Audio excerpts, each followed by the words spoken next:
요한복음 제12장을 보겠습니다. 요한복음 12장 24절 말씀, 잘 아시는 말씀입니다. 이 계시의 말씀을 제가 한번, 여러분이 한번, 같이 한번, 세 번 합독하실 때 살아계신 하나님의 음성을 들을 수 있기를 원합니다. 제가 먼저 받들어 봉독합니다. 이 말씀은 하나님의 말씀입니다. 내가 진실로 진실로 너에게 이르노니 하늘의 밀이 땅에 떨어져 죽지 아니하면 하늘 그대로 있고 죽으면 많은 열매를 맺느니라. 시작. 내가 진실로 진실로 너에게 이르노니 하늘의 밀이 땅에 떨어져 죽지 아니하면 하늘 그대로 있고 죽으면 많은 열매를 맺느니라. 한 번 더요. 내가 진실로 진실로 너에게 이르노니 하늘의 밀이 땅에 떨어져 죽지 아니하면 하늘 그대로 있고 죽으면 많은 열매를 맺느니라. 아멘. 이제 열매 맺는 영성이라는 제목으로 우리 강조민 목사님 나오셔서 말씀을 전하실 텐데, 여러분 나오실 때 우리 존경의 마음을 담아서 큰 박수로 맞아주시기 바랍니다. 하나님 아버지, 우정교회에서 말씀을 전하는데 오늘 성령께서 역사하시고 우리 마음을 고요하게 하셔서 우리 영혼에 깊이 뿌리를 내리는 말씀으로 축복해 주옵소서. 예수님 이름으로 기도합니다. 아멘. 하나님은 풍성한 열매를 맺기를 원하십니다. 제가 성경 읽다가 하나님이 꽃을 피우라고 말씀하신 적이 없는 거예요. 한 군데도. 너무 궁금하잖아요. 꽃도 하나님 만드신 거고 또 하나님 꽃을 사랑하시는데 성경에 꽃을 피우라고 말씀하신 적이 없고 열매를 맺으라고, 또 열매도 많이 맺으라고 말씀하셨습니다. 또 많은 열매를 맺어야지 예수님의 제자가 된다. 요한복음 15장 8절에 보면 내가 열매를 많이 맺으면 내 제자가 되고 아버지께서 영광을 받으신다. 열매를 많이 맺으면, 열매를 맺지 아니하는 나무마다 찍어 불에 던져오리라. 그렇게 또 무서운 말씀도 하셨거든요. 제가 좀 궁금한 겁니다. 왜 꽃이 아니고 열매라고 하셨을까? 꽃은 뭐고 열매는 뭘까? 분명히 꽃이 피고 꽃이 떨어지는 그 자리에 열매를 맺는 건데 하나님의 꽃은 피우라고 말씀하지 않고 열매를 맺으라고 하실까? 묵상하다가 꽃은 인기와 같다면 열매는 인격과 같은 거다 생각을 했습니다. 인기 중요한 거죠. 인기는 매력 같은 매력, 끄는 힘이죠. 요정교가 이렇게 부흥하는 것은 교회가 매력이 있는 거죠. 목사님도 매력이 있고 또 목사님이 증거하는 예수님도 매력이 있기 때문에 사람들이 끌려오는 거잖아요. 그래서 우리는 인기를 무시할 수는 없는 거죠. 그러나 하나님이 좋아하시는 것은 인기를 넘어서 인격, 화려한 것보다는 인격을 더 하나님이 좋아하시죠. 성품의 열매 좋아하시는 걸 보게 됩니다. 화려한 꽃은 사람들의 평판과 같죠. 평판. 열매는 성품과 같은 것이죠. 평판은 사람들이 보는 거라면 열매는, 성품은 하나님이 보시는 거고요. 또한 화려한 꽃은 성공과 같은 것입니다. 성공 다 좋아하잖아요. 네, 화려하죠. 그러나 하나님은 성공보다는 섬김을 원하시죠. 섬김. 그러니까 섬김이 열매와 같은 거죠. 성공 쉽지 않아요. 또 우리가 성공을 폄하할 수도 없는 거죠. 저는 성공을 무시하지 않습니다. 그러나 성공만 추구해서는 안 되고요. 성공은 섬김을 위한 도구인 것입니다. 성공이나 성장은 중요한 거죠. 왜냐하면 우리가 가진 걸 주기 때문이에요. 우리가 갖지 않은 걸 줄 수가 없잖아요. 오래전에 서독과 동독이 나뉘었을 때 서독 사람들은 잘 살고 동독 사람들은 아주 못 살았습니다. 동독에 사는 사람들이 서쪽 베를린 쪽에다가 쓰레기를 한 추럭을 부었습니다. 그랬더니 서독에 있는 사람들이 모여서 회의를 하는 겁니다. 동독에 있는 사람들이 쓰레기를 한 추럭 부어줬는데 우리는 어떻게 하면 좋겠느냐. 그때 어떤 사람들이 우리도 쓰레기를 부어줍시다. 또 어떤 사람들이 그러지 말자고. 똑같은 동족인데, 똑같은 민족인데 어려우니까 우리는 음식을, 그러니까 캔에 들어있는 아주 좋은 음식을 부어주자고. 그래서 음식을 부어준 겁니다. 그리고 그 앞에다가 조그만 팻말 하나 써놨습니다. 팻말을. 그 팻말에 뭐라고 적혀있냐면 사람은 누구나 다 자기가 가진 것을 준다. 이해가 안 되냐 하시는 분들. 쓰레기를 가지면 쓰레기를 주는 거고요. 음식을 가지면 음식을 주게 돼 있죠. 그래서 우리가 뭘 소유하느냐가 중요하죠. 지혜를 가지면 지혜를 줄 수가 있고, 사랑을 소유하면 사랑을 줄 수가 있고, 또 돈을 가지면 돈을 줄 수가 있는 거죠. 그래서 우리는 성공이나 또는 성취를 무시할 수는 없죠. 그러나 그걸 뛰어넘어서 섬기는 것이 중요한 것입니다. 꽃은 성장 같은 거예요. 성장은 빨리 성장할 수도 있어요. 그러나 열매는 성숙 같은 거고 원숙한 것입니다. 성숙과 원숙은 전체를 보는 것이고요. 그래서 우리는 성장에서 성숙으로, 성숙에서 원숙함으로 나아가야 됩니다. 한국 교회가 성장은 했지만 원숙한 성도가 좀 많으면 좋겠다, 이런 생각이 들죠. 원숙한 사람들의 특징이 뭐냐면 말이 좀 적습니다. 원숙한 사람들은. 그리고 원망보다는 감사를 많이 하는 사람들이죠.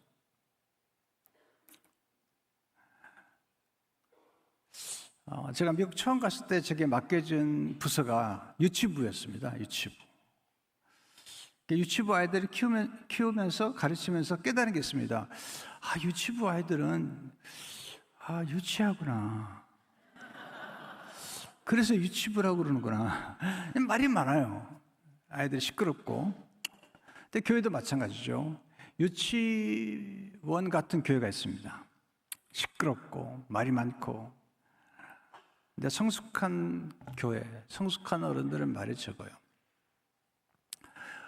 원숙한 분들은 끝을 보기 때문에 함부로 말하지 않아요. 전체를 볼 줄 알고 끝을 보는 사람들은 함부로 판단하지 않거든요. 건물을 지을 때 건물의 마지막을 보는 사람들은 그 과정에서 말하지 않습니다. 건물을 짓는 과정은 아름답지 않습니다. 어떤 건물을 짓는 과정은 흉측할 정도입니다. 그러나 결과를 아는 사람들은 말하지 않습니다. 교회도 마찬가지죠. 우리가 신앙 성장하는 어린아이들, 또 사춘기 아이들, 이게 참 어렵죠. 사춘기 아이들이 무섭잖아요. 아닌가? 무섭더라고요. 제가 아는 목사님은 아이가 사춘기인데 이제 조금 집에 일찍 들어가려고 사모가 있는 줄 알고 전화를 했어요. 근데 아들이 받은 겁니다. 전화를 끊었대요. 그래서 일찍 못 들어가고 그냥 돌아다니다가 늦게 들어갔다는. 네, 그렇게 어렵죠. 그러나 그 사춘기 아이들을 우리가 함부로 너는 참 앞으로 희망이 없다라고 얘기하지 않습니다. 왜냐하면 저 너머에 보면 이 아이들 성장해서 오늘 또 이렇게 결혼해가지고 아이를 낳고 이런 모습들. 그렇지만 사춘기 때는 좀 어렵잖아요, 아이들. 제가 한번 이삭을 바치는 아브라함이 얼마나 힘들었을까 이렇게 얘기를 했더니 영어 담당한 목사님 찾아왔어요. 목사님, 제가 사춘기 아들을 세 키우는데 다 바쳐버리고 싶어요. 저는 이제 너무 사춘기 아들을 그 어린 아들을 바치는 게 얼마나 힘들까라고 생각하면서 막 그렇게 얘기했더니 이 목사님은 그냥 다 바쳐버리고 싶다네요. 사실 지금 그 아이들이 다 성장해서 이제 뭐 진짜 결혼도 하고 훌륭한 아들들이 됐죠. 그러니까 우리는 너무 일찍 판단하고 일찍 결론을 내릴 수가 있잖아요. 여러분, 끝나기 전까지 끝난 게 아니잖아요. 아이들도 아직 결론을 내리면 안 됩니다. 어떤 아이가 잘 될지 몰라요. 이 막판 뒤집기를 하는 거거든요. 때문에 가능하면 많이 낳는 게 좋아요. 그 중에 하나 걸리는 거잖아요. 그래서 많이 낳으세요. 그 중에 하나가 누군가가 또 그 부모님께 또 잘할 수도 있는 거니까요. 사람은 이렇게 성숙한 성도가 많은 교회는 좀 무게가 있습니다. 또 멋있습니다. 그래서 함부로 어떤 실수를 한다고 해서 함부로 규정을 하지 않습니다. 넌 안 돼. 그렇게 얘기하지 않습니다. 왜냐하면 사람은 누구나 열린 존재고 무한한 가능성을 가진 존재이기 때문이죠. 예수님은 풍성한 열매를 맺으라는 거죠. 그래서 오늘 요한복음 12장 24절에 보면 예수님께서 인자가 영광을 받을 때가 됐다고 말씀하시면서 그 다음에 24절, 25절에 말씀하신 거죠. 하늘의 미랄이 땅에 떨어져 죽지 않으면 하나 그대로 있고 죽으면 많은 열매를 맺느니라. 이 한 절 속에 엄청난 진리가 담겨 있어요. 엄청난 진리가 담겨 있어요. 저는 이 한 절을 묵상하다가 너무너무 놀랐습니다. 이 속에 풍성한 열매를 맺는 원리가 담겨 있는 거죠. 이 안에 4가지 원리가 담겨 있습니다. 설교를 짧게 해달라고 그러더라고요. 시간이 너무 길면 안 된다고. 보면 길게 하면 또 초청을 받지 못한답니다. 구복이 있는데 800말 구복. 구복은 뭐냐? 설교를 짧게 하는 자는 복이 나니 또 초청을 받을 것이요. 첫 번째 원리, 작은 미랄이 많은 열매를 맺는 비전의 원리입니다. 비전의 원리입니다. 다시 14절을 보세요. 내가 진실로 진실로 너에게 이르노니 한 알의 비례 땅에 떨어져 죽지 않으면 하나 그대로 있고 죽으면 많은 열매를 맺는 거예요. 한 알의 열매가 많은 열매를 맺는 것이죠. 이게 하나님의 나라의 원리죠. 겨자씨 원리죠. 마태복음 13장 31절 32절을 보면 또 비유를 들어 이르시되 천국은 마치 사람이 자기 밭에 갖다 심은 겨자씨 같으니 이는 모든 씨보다 작은 것이로되 자란 후에는 풀보다 커서 나무가 되매 공중의 새들이 와서 그 가지에 깃들으니라. 그러니까 겨자씨를 심었는데 나무가 되는 거고 새들이 깃드는 거죠. 그러니까 비전이 있는 사람들은 겨자씨 하나를 심으면서 큰 나무를 보고 겨자씨 하나를 심으면서 새들의 울음소리, 새들의 소리를 듣는 거죠. 이게 이제 비전을 가진 사람들의 특징인 것입니다.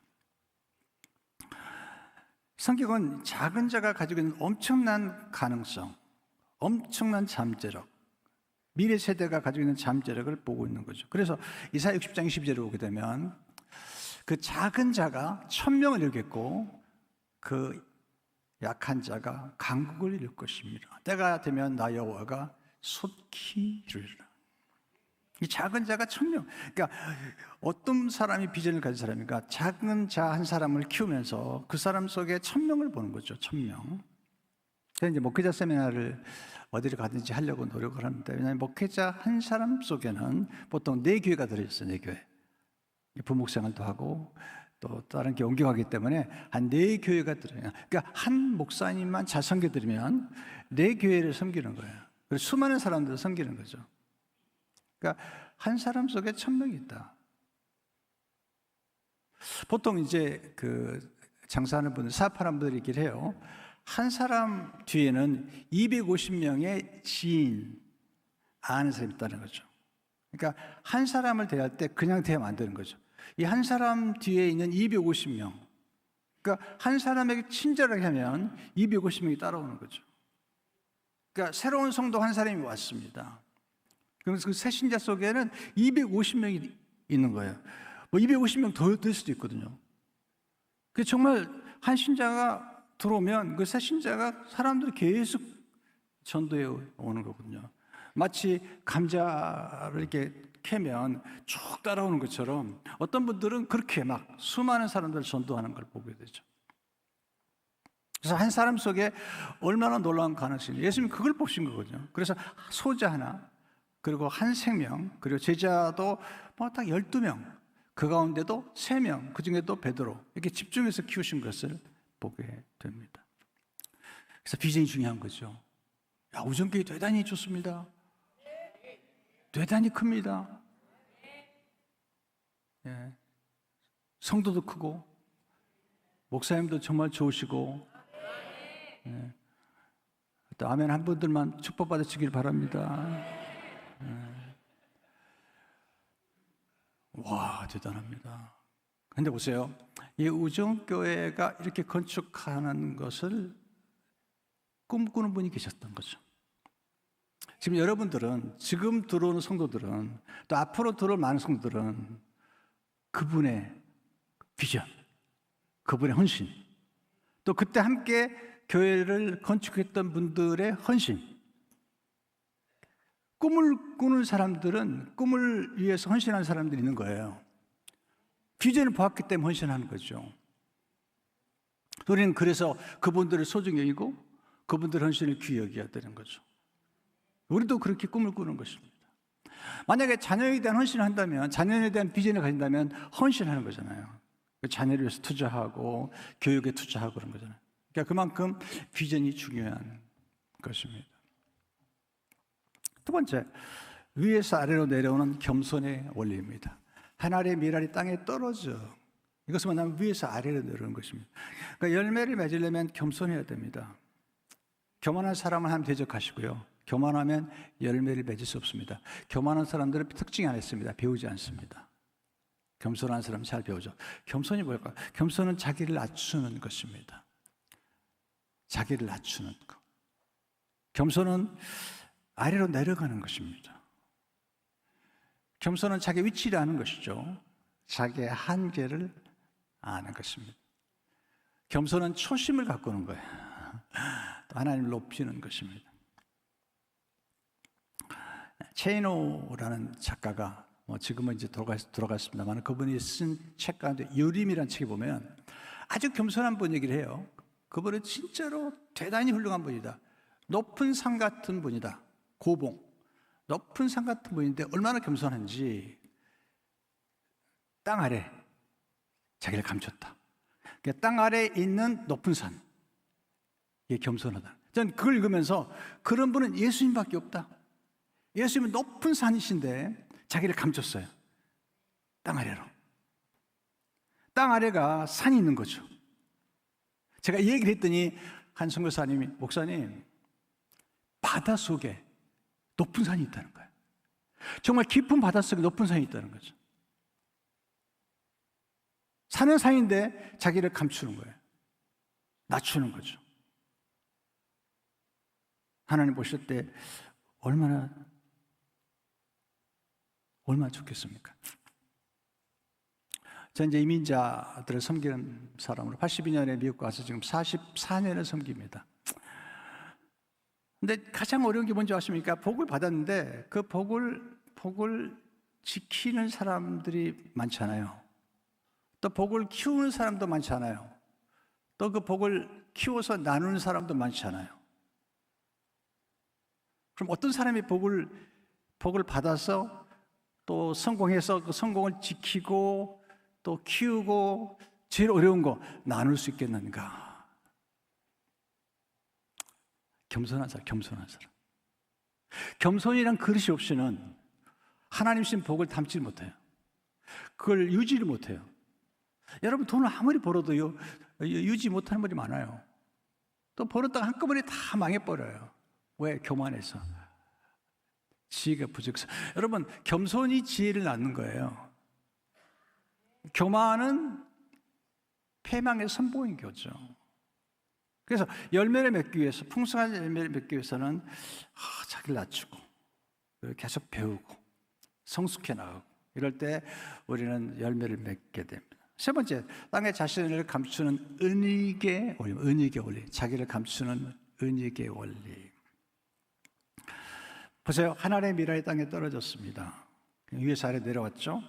그 다음에는 이 씨앗이 땅 속으로 들어가야 돼요. 땅 속으로 들어가지 않으면 열매를 맺을 수 없습니다. 어떤 씨앗은 2000년 동안 기다려요. 그 이스라엘에 있는 야자나무 가운데 한 씨앗을 2000년을 기다리다가 나중에 그 씨앗을 심었더니 3m가 된 거예요. 그러니까 씨앗은 완전히 땅속에 들어가야 되는데 이게 은익이요. 자기를 감추는 거예요. 근데 자꾸 밖으로 드러나잖아요. 그러면 성장하지 못해요. 하나님의 쓰신 대부분의 인물들을 보시면 먼저 떨어뜨리고 구덩이에 떨어뜨리고 그 다음에 감추세요. 거기서 키우는 거죠. 광야에서, 아둘람 굴에서, 구덩이에서 키우는 거죠. 우리는 빨리 드러나기 원하잖아요. 근데 하나님은 그렇게 안 하시죠. 드러나면 일찍 씨앗이 죽을 수도 있습니다. 마태복음 13장 4절에 보니까 뿌리새 더러는 길가에 떨어지매 새들이 와서 먹어버렸고, 씨앗이 먹어버린 거예요. 씨앗은 감춰줘야 되는 거예요. 예수님은 자주 한적한 곳에 가셔서 자기를 감추셨거든요. 그리고 기적을 행할 때마다 알리지 말라고 그랬거든요. 아마 정말 지혜로운 사람은 자기를 좀 감추지 않은 사람인 거죠. 저도 한때 좀 드러난 적이 있는데 이 드러나면서 엄청난 공격을 받았습니다. 그리고 엄청 어려움을 겪었습니다. 깨달았습니다. 드러나면 위험한 거구나. 그래서 지난 17년 동안 숨어 살았습니다. 방송에도 잘 안 나갔습니다. 거의. 물론 설교는 나가지만 거의 제가 나가지 않습니다. 왜? 드러나면 공격을 받고 잘못하면 죽을 수도 있습니다. 왜?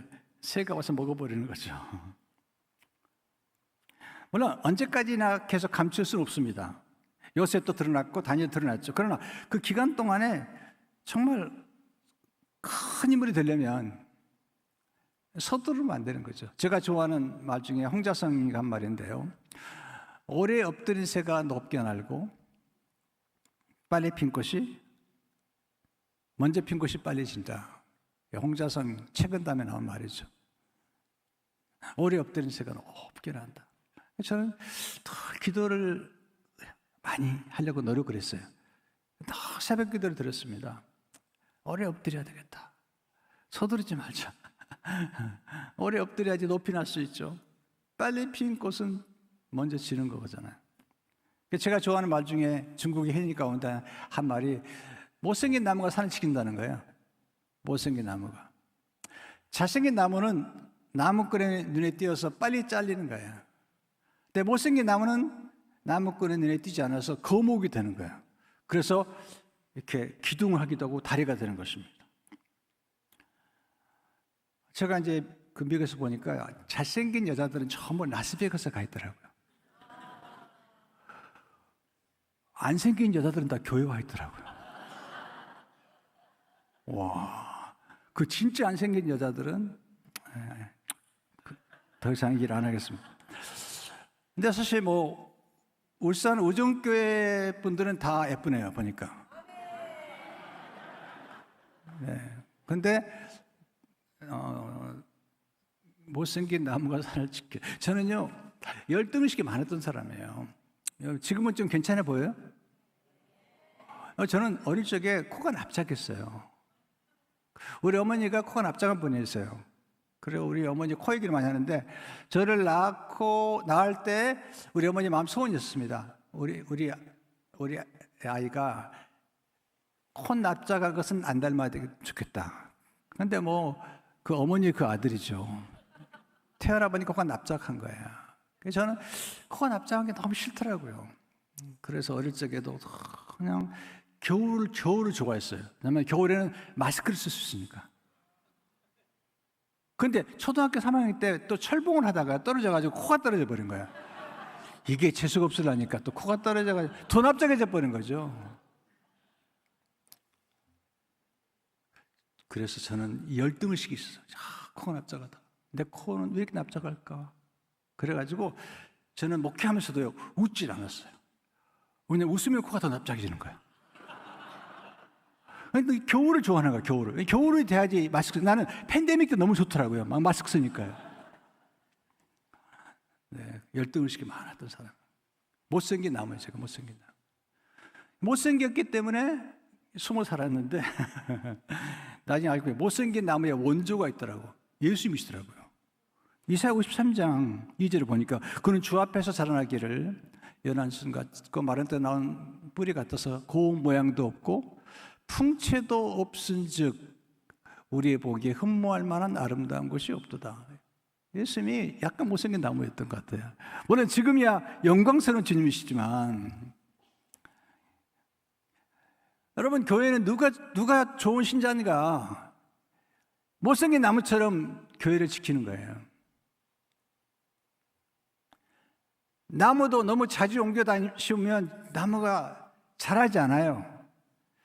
또 나무도 죽어요, 잘못하면. 그러니까 어떤 교회가 좋은 교회인가? 어떤 성도가 좋은 성도인가? 우리는 이런 얘기 하잖아요. 좋은 목사님. 그냥 물어보고 싶어요. 좋은 목사 말고 좋은 신자는 어떤 신자일까요? 우직하게 못생긴 나무처럼 네, 교회를 지키시기를 축원합니다. 그래 열매를 맺는 거잖아요. 그래서 은혜의 원리는 어두운 데서 깊이 뿌리를 내리는 것입니다.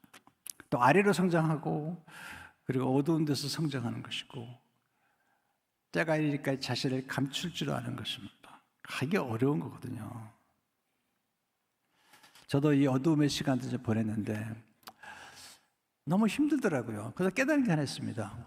이 어두움 속에 놀라운 일이 벌어진다. 그러니까 땅 속에 그리고 어머니의 자궁 속에 여러분 모든 생명은 잘 들으세요. 모든 생명은 어둠 속에 자라게 되어 있어요. 우리가 성장했던 어머니의 자궁은 10개월 동안 깜깜한 거예요. 거기서 생명이 자라는 것입니다. 땅 속에 흙 속에 씨앗이 들어가잖아요. 그럼 깜깜한 곳입니다. 네, 거기서 씨앗이 싹이 트는 것입니다. 은이 감추는 곳, 깜깜한 곳, 바로 거기에 생명의 비밀이 있는 거죠. 또 우리 너무 일찍 드러나기로 원해요. 너무 일찍 알려지거든. 그러다가 정말 큰일 나는 거잖아요. 그러니까 무르익고 또 실력을 좀 감추지도 알고 그런데 때가 되면 하나님께서 드러내신 것들을 보게 됩니다. 그래서 하나님께서 특별히 귀 쓰는 사람들은 구덩이에 어두운 감옥에 그래서 에레미야도 감옥에 사도 바울도 감옥에 이렇게 어두운 곳에서 하나님께서 큰 인물들을 만드시는 겁니다. 혹시 여러분 생각 가운데 어두운 시간들을 거친다면 너무 낙심하지 마세요. 하나님께서 그 어둠 속에서 여러분을 키우시는 거죠. 실패, 시련 또는 상실 이런 어두운 순간들을 통해서 하나님 우리를 키우시고 하나님께서 큰 나무로 만드시는 것입니다. 마지막으로 깨어져서 죽는 깨어짐의 원리입니다. 깨어짐의 원리.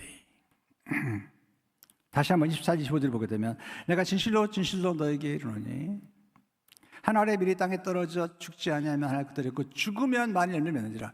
자기 생명을 사랑하는 자는 잃어버릴 것이요 이 세상에서 자기 생명을 미워하는 자는 영생하도록 보존하리라. 여기서 죽는다는 표현은요 껍질이 벗겨지는 것입니다. 여러분 씨앗의 껍질에는 생명이 없어요. 근데 껍질을 벗어나면 거기에 씨 눈이 있습니다. 이 씨 눈이 굉장히 중요합니다. 이 씨 눈이 곧 유전자와 같은 거예요. 그래서 씨앗의 껍질이 벗겨질 때 그 씨 눈으로부터 싹이 나오고 그 다음에 나중에 가지가 나오고 꽃이 피고 열매를 맺는 거거든요. 그러니까 놀라운 거죠. 이 작은 씨 안에 엄청난 역사가 있는 거예요. 이걸 볼 줄 아는 사람이 비전을 가진 겁니다. 저는 굉장히 가난하게 성장했습니다. 그래서 우리 부모님이 바느질 예술을 가르쳤기 때문에 키웠기 때문에 너무너무 결핍의식이 많았습니다. 그래서 저는 막 부자를 너무 싫어했어요 옛날에. 목회 초기에는 막 부자한테 야단쳤습니다. 그 막 부자를 욕하고 그랬는데 부자가 또 떠나버리더라고요. 그러니까 부자가 떠나니까 교회가 어려워. 재정이. 그래서 하나님 앞에 기도해 하나님 재정 좀 채워주세요. 그랬더니 하나님의 글씨 제 마음속에 네가 다 추천해놓고 나중에 깨달은 게 있습니다. 하나님 부자시더라고요. 또 하나 깨달은 게 있습니다. 하나님이 만드신 모든 자연의 원리는 풍성한 거죠. 자, 예를 들어 보겠습니다.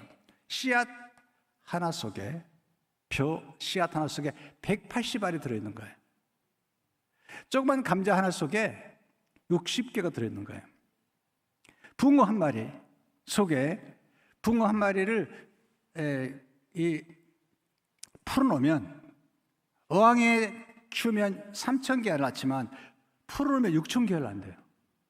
연어 한 마리 속에는 3,000개알이 나고, 그 중에서 3,000개 알 가운데 한 3개가 살아남고 나가서 다시 돌아오는, 다시 자기의 태어났던 거 돌아오는 거죠. 그러니까 보세요. 엄청난 거죠. 조금 더 설명해 드릴까요? 이번에 수박 한 통 속에는 수박의 씨앗이 담겨 있죠. 근데 수박 하나 속에 수많은 수박이 담겨 있는 거예요. 이게 보이십니까?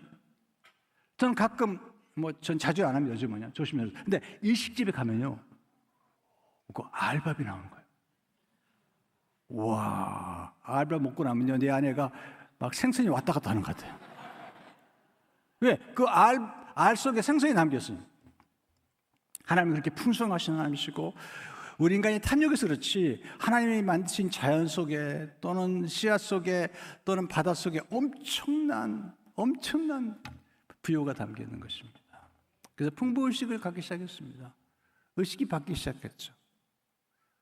그러면서 와, 열매는 풍성할 수 있다. 저는 항상 꿈을 꿔요. 하나님, 정말 세상에 땅도 넓고 또 돈도 많다. 늘 이런 생각을 해요. 돈이 썩는가? 그냥 많다 생각하죠. 그래서 교인들한테 얘기합니다. 여러분 돈 많죠? 이렇게 얘기합니다. 그럼 웃어요. 재밌습니다. 돈이 많다고 목사가 믿으면 신자들이 돈이 많이 생기는 거고요. 안 믿으면 가난해집니다. 이상하죠? 생각대로 되는, 의식대로 되는 거죠. 제가 의식을 바꿨습니다. 하나님은 부여하시고 가능성은 많고, 그리고 하나님의 씨앗 속에는 무한한 가능성이 있고, 또 성도들은 얼마든지 무한한 가능성으로 성장할 수 있다고 믿으니까 놀라운 일이 벌어지는 거예요.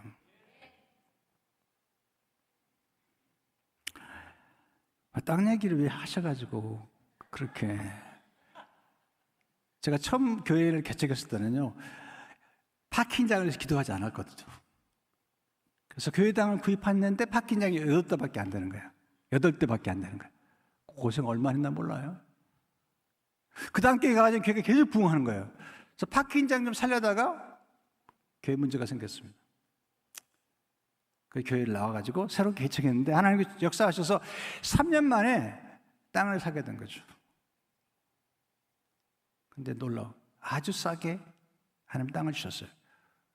그래서 25,000평 땅을 주신 거예요. 별로 좋아하지 않으신데도 그러면 안 되는 거죠. 땅이 얼마나 넓은 땅을 주셨는지요. 그것도 싼 가격에. 403만 불이면 지금으로 말하면 한 50억 될까? 50억에 25,000평 땅을 우리가 구입하게 된 것입니다. 왜 그랬을까? 꿈을 꿨거든요. 제가 환상을 봤거든요. 제가 파킹장이 넓으면 좋겠다고 생각했던 거거든요. 그러니까 꿈을 가지니까 그 꿈을 얻게 된 거죠. 근데 지금 제가 사는 동네에 20여 개 땅이 없습니다. 하나님이 그렇게 역사하신 거죠. 제가 이런 말씀을 드리면, 이 깨어짐을 통해서 풍성한 열매가 나타나는 거죠. 깨어짐을 통해서 많은 열매를 맺게 되는 것입니다. 예수님께서 십자가에서 깨어지셨잖아요. 그 깨어짐을 통해서 부활의 첫 열매가 맺고, 그리고 우리 모두가 부활하게 되고 영생하게 되는 축복을 경험한 거잖아요. 저는 우정교회가 참 이름이 좋아요. 우정동에서 시작된 교회인가요? 근데 이름이 우정이에요. 너무 좋아요. 우정이라는 이름. 막 그냥 가슴이 설레요. 우정. 예수님도 너희를 친구라고 했잖아요. 친구. 우정. 너무 좋은 이름이죠. 여러분 생각 가운데 깨어지는 경험을 할 수 있어요. 고난, 역경. 저도 많이 힘들었습니다. 이미 목회 너무너무 어려운 거예요. 예. 뭐 한국 목회도 어렵고 울산 목회도 어렵다고 그러지만 이미 목회 진짜 어렵습니다. 어떤 분이 그러더라고요. 원래 코끼리는 이렇게밖에 안 한대요. 고개를 끄덕이는 거예요. 근데 이렇게 하는 방법은 한 가지밖에 없대요. 귀에다 대고 너 이미 목회할래? 그러면 이렇게. 그만큼 이미 목회가 어려운 거예요. 거기서 깨어지고 부서지고 어려움도 당하고, 또 제 아내는 또 8년 전에 폐암으로 수술하고 왼쪽 폐를 다 절단하는 그런 어려움들을 겪으면서 제 부부가 깨어지고 부서지는 경험을 한 것입니다. 그런 과정을 통해서 하나님은 참 놀랍게도 그런 과정을 통해서 풍성한 열매를 맺게 하시는 거죠.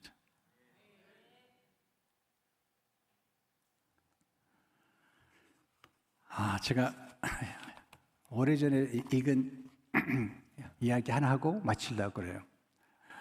어떤 남편이 먼저 죽고 엄마가 딸을 키웁니다. 딸을 키워보니까 혼자 키우는 거예요. 한부모. 혼자 보니까 미술을 잘해요. 그래서 분식집을 하면서 학원에 보낸 겁니다. 어느 날 비가 장대비가 쏟아지는 거예요. 생각해보니까 딸이 우산 안 가져간 거죠. 그래서 분식집 일하다가 우산을 두고 막 달려간 거예요, 학원에. 보는 순간 분식집에서 일할 때 앞치마에 고추장 먹고 지저분한 거 있는 그대로 막 달려온 거죠. 그래서 우산을 쓰고 위를 보니까 딸이 있는 거죠. 내려오라고. 안 내려오는 거예요. 내려오라고 안 내려오는 거예요. 그리고 보니까 자기 앞치마가 지저분한 거죠. 고추장이 묻어 있고. 그래서 이런 생각을 하는 거죠. 사춘기 딸이 엄마가 부끄럽구나. 엄마가 부끄러워서 안 내려오는구나. 그리고 돌아갔습니다. 그리고 며칠 동안 말을 하지 않았습니다. 내가 딸에게 부끄러운 엄마가 됐구나. 근데 얼마 있다가 미술학원에서 연락이 왔어요. 원장님이. 따님이 미술대회에서 대상을 받았는데 꼭 상 받을 때 오라고. 가서 보니까 딸의 그림이 그려져 있는데 비가 오는 날 우산을 받쳐 쓰고, 그리고 앞에는 이 앞치마에 고추장에 묻어있는 그 엄마의 모습을 그린 겁니다. 그리고 그 아래 그림의 제목이 놀라워요. 세상에서 가장 아름다운 모습. 엄마가 부끄러운 게 아니라 엄마가 너무 아름다운 거예요.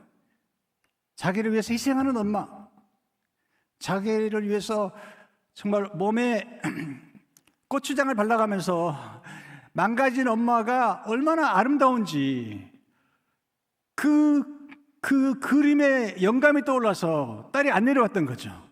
그리고 그걸 그렸던 것입니다. 그리고 대상을 받는 거예요. 그게 엄마들입니다. 그게 십자가입니다. 십자가는 피투성입니다. 우리는 부활의 영광스러운 주님을 정말 찬양하지만 우리가 살아가는 것은 십자가입니다. 왜냐하면 십자가에서 선생님이 깨어지시고 부서지시고 그리고 피 흘려서 피투성이 됐는데, 그러므로 가장 아름다운 풍경, 가장 아름다운 모습을 우리에게 보여주셨고, 우리는 그래서 여전히 십자가를 사랑하잖아요. 부활의 능력을 찬양하지만 우리는 십자가를 사랑하죠.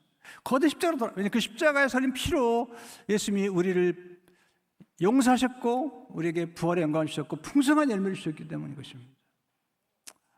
오늘 전교 여기까지 오기까지는 정말 자기를 깨트리는, 옥합을 깨트리는 헌신자들이 있었기 때문에 이렇게 놀라운 교회가 세워졌고, 또 앞으로 이 교회가 차고 넘칠 줄을 믿습니다. 왜냐하면 비전을 보면 반드시 이루어지는데 시간이 걸려요. 여러분, 작은 꿈은 당장 이루어지지만 큰 꿈은 시간이 걸립니다. 기다리세요. 반드시 이루어질 것입니다. 하나님께서 주신 이 놀라운 이 교회 앞으로 차고 넘쳐서 풍성한 열매로 정말 민족과 세계를 복음화시키고, 바로 여기서 성장한 아이들이 글로벌 인재가 되고 천국 인재가 될 줄을 믿습니다. 이런 역사가 있기를 축원합니다. 하나님 감사합니다. 오늘 귀한 교회 예수님의 풍성한 열매를 맺는 교회가 되게 하시고 성품의 열매, 봉사 열매, 전도 열매, 선교의 열매 많이 맺어서 하나님께 영광이 되게 하시고 여기서 자란 귀한 자녀들이 글로벌 인재가 되게 하시고 세계적인 인물이 나오게 하시고 천국 인재가 되도록 축복해 주옵소서. 하나님의 미랄 땅에도 많이 믿는 것처럼 지금 우정교에서 자라는 아이들이 세계적인 인물이 되고 하나님 아버지 놀라운 민족을 구원하고 세계를 구원하는 모세처럼 에스더와 같은 인물이 나오도록 축복해 주옵소서. 예수 이름으로 기도합니다. 아멘.